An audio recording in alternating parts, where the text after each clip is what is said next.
Okay, boys. Okay. Listen, we're getting closer and closer to this playoff game in New Orleans. And this is what I'm going to say.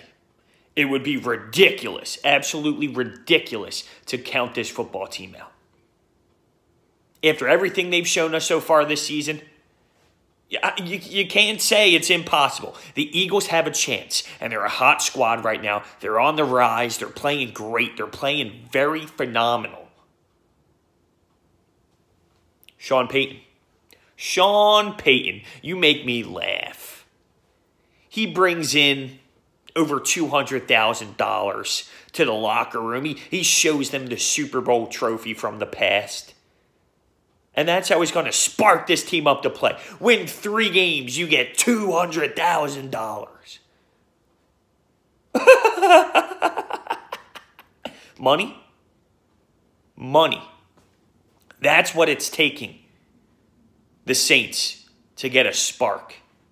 I think Sean Payton's scared. I think he knows the birds are coming.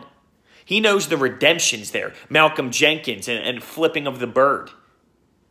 He's gotten so scared about how the Eagles are playing and how the locker room is filled with confidence on the bird side that he had to bribe his players with money.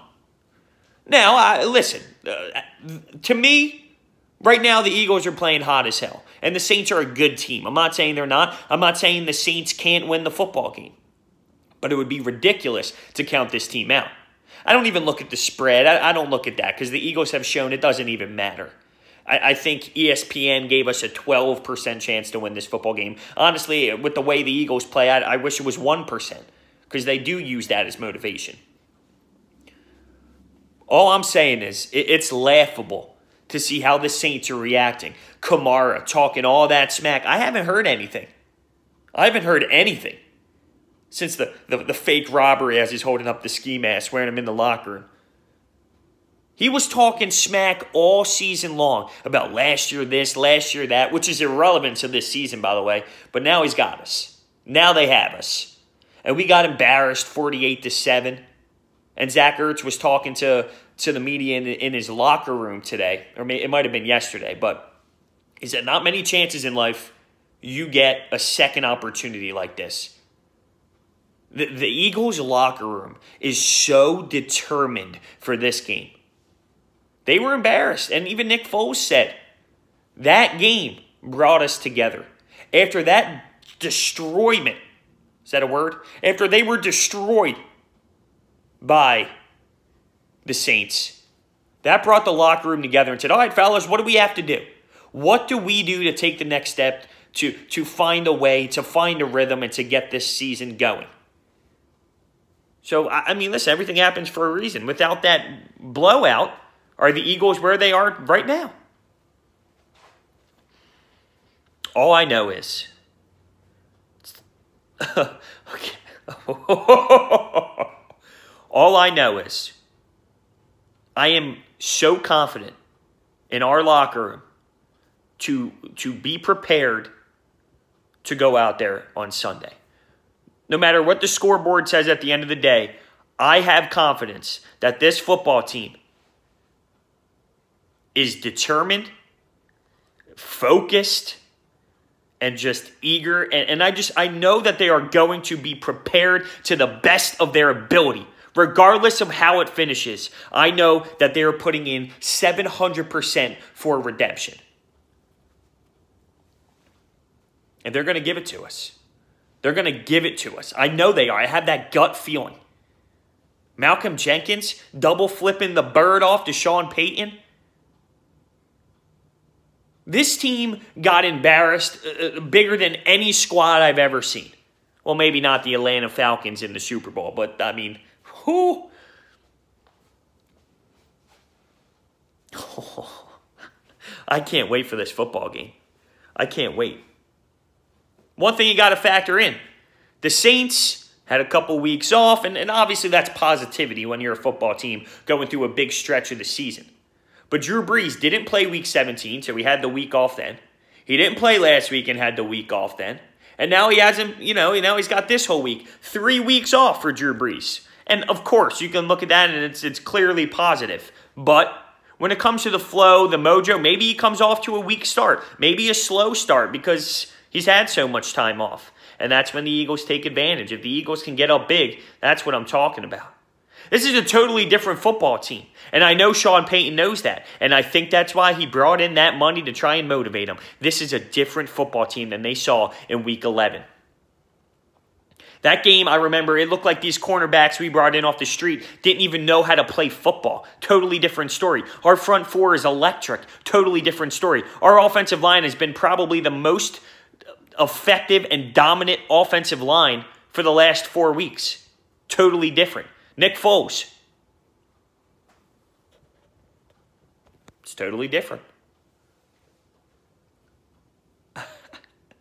I mean, listen, it's house money. And I'll be honest with you, it's house money.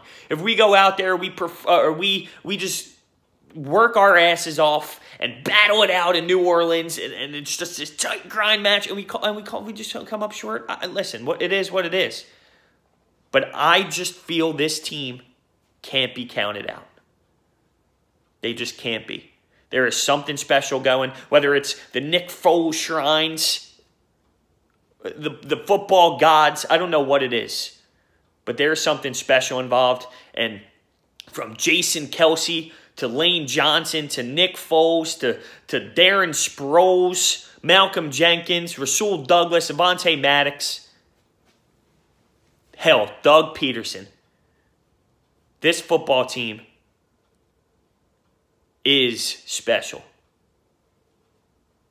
I could see Doug Peterson right now laughing at the fact that Sean Payton did what he did today. Laughing. I think Doug Peterson is pulling up all the plays, all the highlights, everything everyone has ever said about the Eagles after Week 11. All the ESPN guys, all the NFL Network crews, everything they've said about the Eagles after that Week 11 game. I bet you he pulls up all the Kamara and Ingram videos. They were talking that smack, and it might come back to bite them. It's like the Bears letting the Eagles in. Might come back to bite them. It's been rather quiet, and there's nothing more I would want to do than beat Kamara. Imagine how great that would be to beat Alvin Kamara after he talked that smack. It's going to be a crazy environment. It's going to be loud. It's going to be noisy. The place is going to be rocking.